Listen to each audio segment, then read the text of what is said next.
My neighbor tried to steal half my property with fake land surveys and a corrupt lawyer. He did not know my wife was a real estate attorney who had seen this exact scam before. My neighbor moved in, put up a fence 10 feet inside my property line, and then sued me claiming the land was his. He had fake surveys, a shady lawyer, and the confidence of a man who had pulled this con before and gotten away with it every single time. What he did not know was that my wife spent 15 years prosecuting exactly this kind of real estate fraud, and she was about to dismantle his entire operation piece by piece. This story starts on what I genuinely believed was the best day of my life. The day my wife Sarah and I finally bought our dream home. My name is James, and Sarah and I spent nearly a decade saving for a house with real land. We both grew up in cramped apartments in the city, the kind where you could hear your neighbors argue through the walls, and the only yard was a shared patch of concrete with a rusted swing set. We dreamed about space. Real, open, green space. A backyard where our future kids could run. A garden where Sarah could grow tomatoes and herbs. A piece of earth that belonged to us and nobody else. When we found the property, a beautiful 3-bedroom craftsman-style house on 2.5 acres in a semi-rural area about 40 minutes outside the city, we knew immediately. The house needed some cosmetic work. The kitchen was stuck in the 1980s, and the bathrooms needed new fixtures. But the bones were solid, and the land was absolute paradise. Rolling green grass dotted with wildflowers, 3 massive oak trees that had to be 100 years old, a row of sugar maples along the west side that turned the most incredible shade of orange in October, and a little creek running along the back edge of the property that you could hear from the bedroom window at night. It was everything we had ever wanted, and we made an offer the same afternoon we toured it. We closed in June, moved in over a long weekend with help from friends and a rented truck, and spent the entire summer making the house ours. New paint in every room, warm whites and soft blues that made the place feel open and calm, refinished hardwood floors that glowed in the afternoon light, a fully renovated kitchen with butcher block counters and open shelving. Sarah designed a massive vegetable and herb garden along the south side of the house, with raised cedar beds and a brick pathway she laid herself. I built a chicken coop in the back corner, a proper one with a run and nesting boxes, and a little weather vane on top shaped like a rooster. I also built myself a workshop in the second bay of the garage where I could do woodworking, which had been my hobby for years. We were in absolute paradise. Every morning I would take my coffee out to the back porch and look across our land and think, we made it. We actually made it. Our immediate neighbors were a mixed bag. To the east, an elderly couple named Frank and Dorothy, who had lived on their property for over 30 years. Frank was a retired electrician with a white beard and strong opinions about everything. Dorothy was sweet and quiet, and made the best cherry pie I have ever tasted. They brought us a pie on our very first day, knocked on the door before we had even finished unloading the truck, and introduced themselves. We became instant friends. Frank was the kind of neighbor who showed up with a toolbox when he heard you were doing repairs, and refused to leave until the job was done right. To the west was an empty lot, mostly overgrown with brush and young trees. It belonged to an out-of-state owner who apparently had no plans to develop it. It gave us a nice buffer of green on that side. We hoped it would stay that way. And to the north was an empty house that had been on the market for about 6 months. It sold in September, about 3 months after we moved in.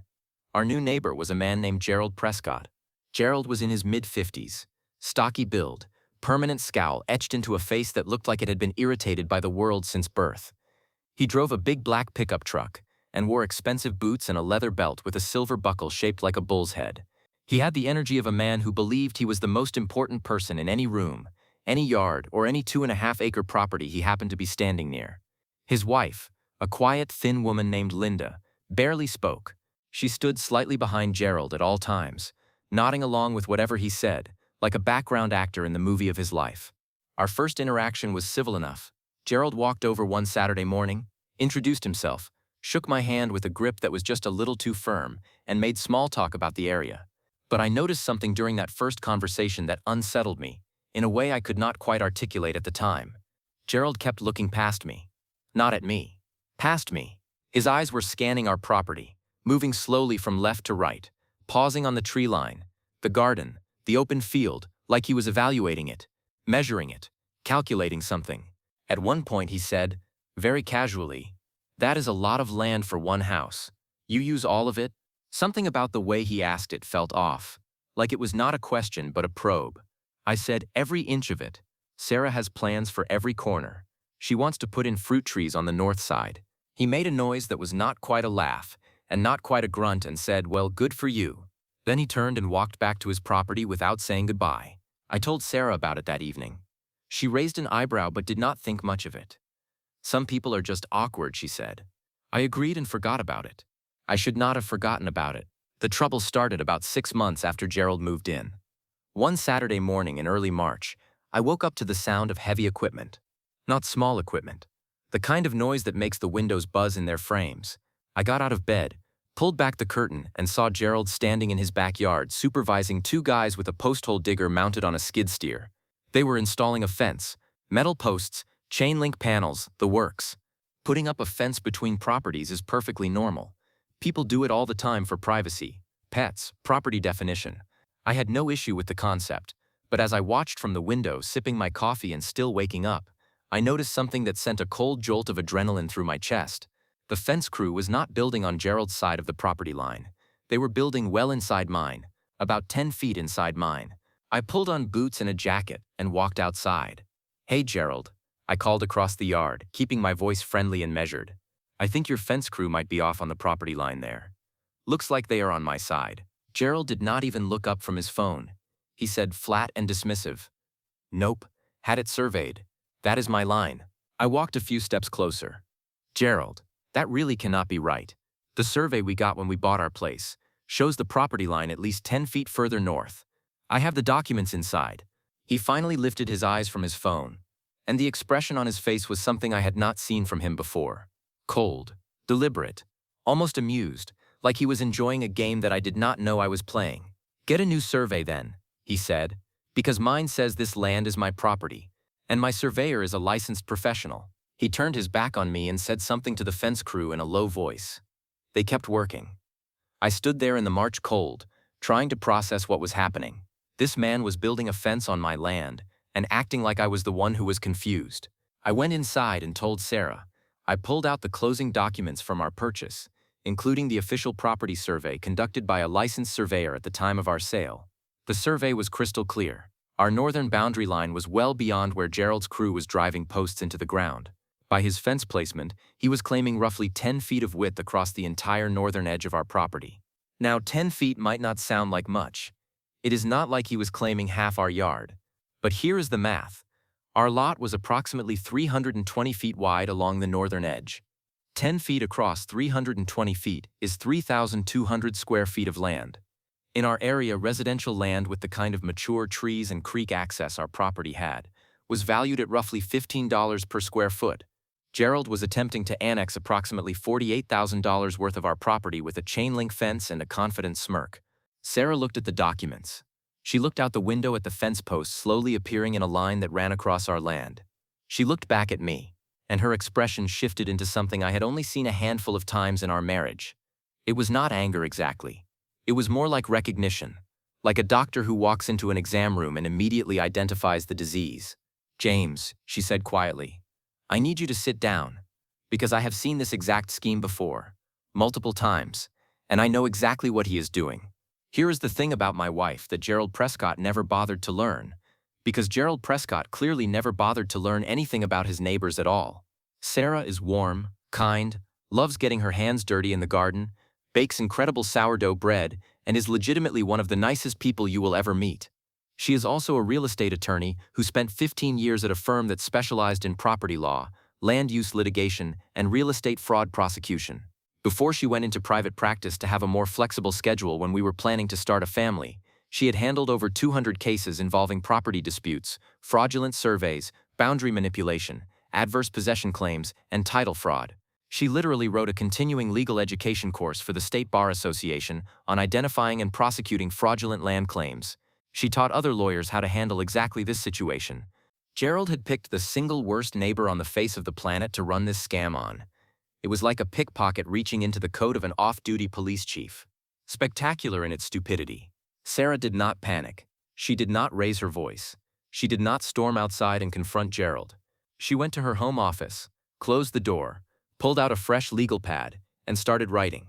After about 2 hours, she emerged with the legal pad covered in notes, a stack of printed documents, and a plan that was so thorough and so devastating that I honestly felt a brief moment of sympathy for Gerald Prescott.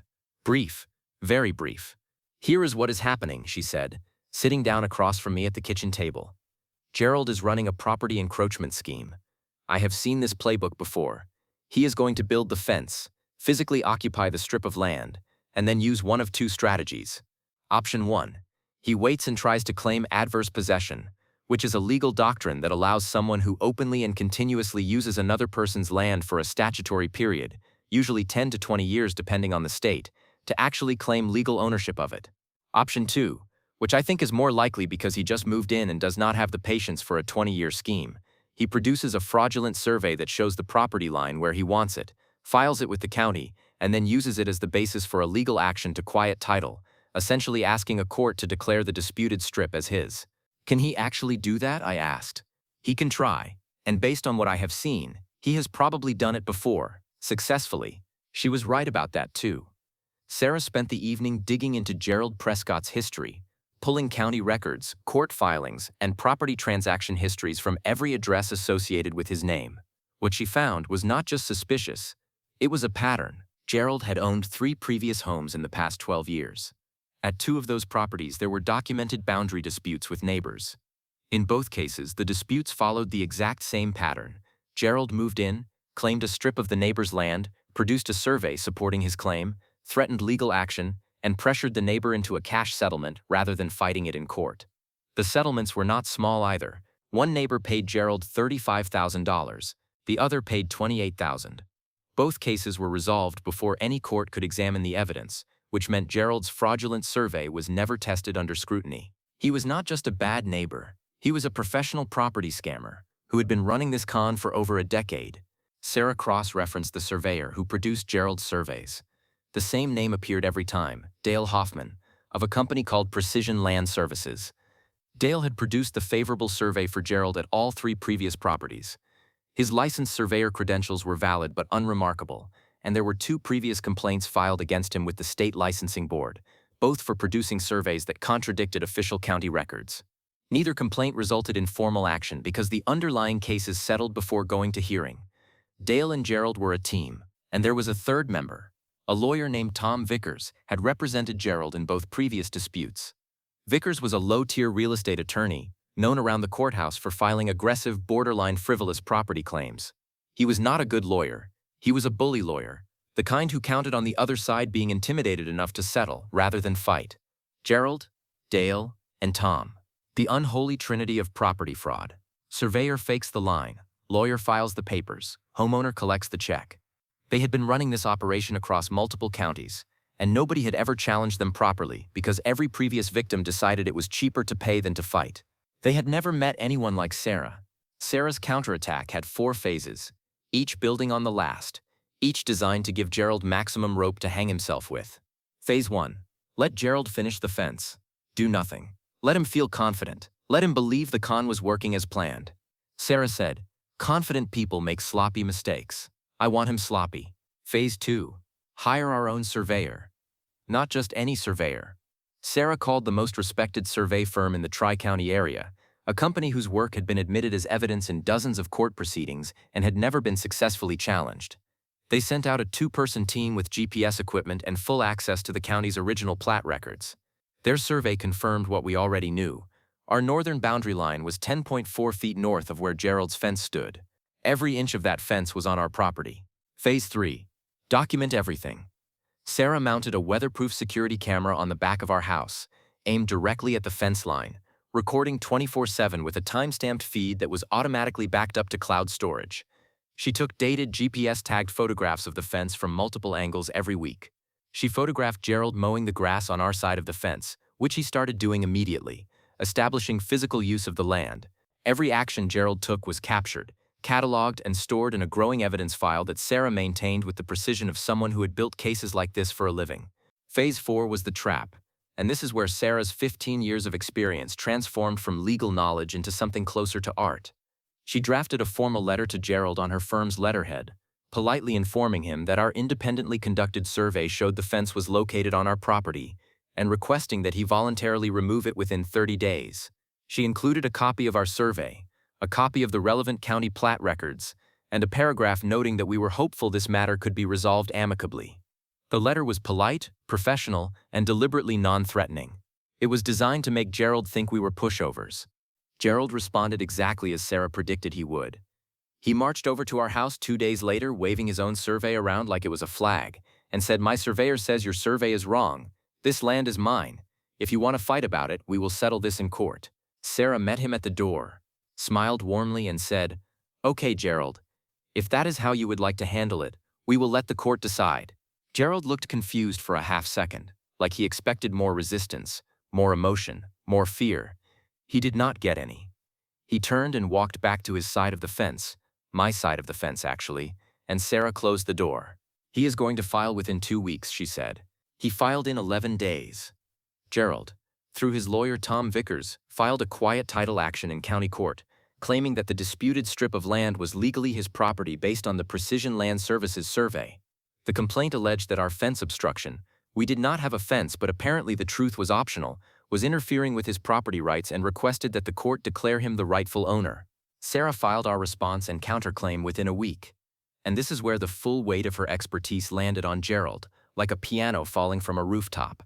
Our counterclaim did not just dispute the property line, it alleged fraud, conspiracy to commit fraud, filing of a fraudulent survey instrument, intentional trespass, and intentional interference with property rights. We named all 3 of them: Gerald Prescott, Dale Hoffman, and Tom Vickers. Sarah also filed formal complaints with the State Surveyor Licensing Board against Dale and with the State Bar Association against Tom. Every single complaint was backed by documented evidence, the pattern across multiple properties, the matching names on every survey, and every legal filing, the settlements that conveniently avoided judicial scrutiny. Gerald got served with the counterclaim on a Wednesday. He called me that evening, and the bluster was gone. His voice was thin and strained. "James, look, I think this whole thing has gotten way out of hand. Maybe we can sit down and work something out. I would be willing to move the fence back a few feet, split the difference." "A few feet?" I said. "Gerald, the fence is 10 feet on my property. The entire fence is on my land. There is no difference to split. Come on, man. You really want to spend money on lawyers over 10 feet of grass?" "I am not spending money on lawyers, Gerald. My wife is a real estate attorney. She is handling this case personally, and she is very, very good at what she does." The silence on his end of the line lasted so long I thought the call had dropped. Then, very quietly, he said, "Well, I guess I will see you in court then." "I guess you will." The court proceedings were a massacre. There is no other word for it. Our surveyor testified with the calm authority of a professional whose work had never been questioned, walking the judge through GPS data, historical plat records, and aerial photography that showed our boundary line had been consistent and undisputed for over 60 years. Gerald's surveyor Dale Hoffman took the stand next and was systematically destroyed under Sarah's cross-examination. She asked him about his methodology. She asked about discrepancies between his measurements and the county records.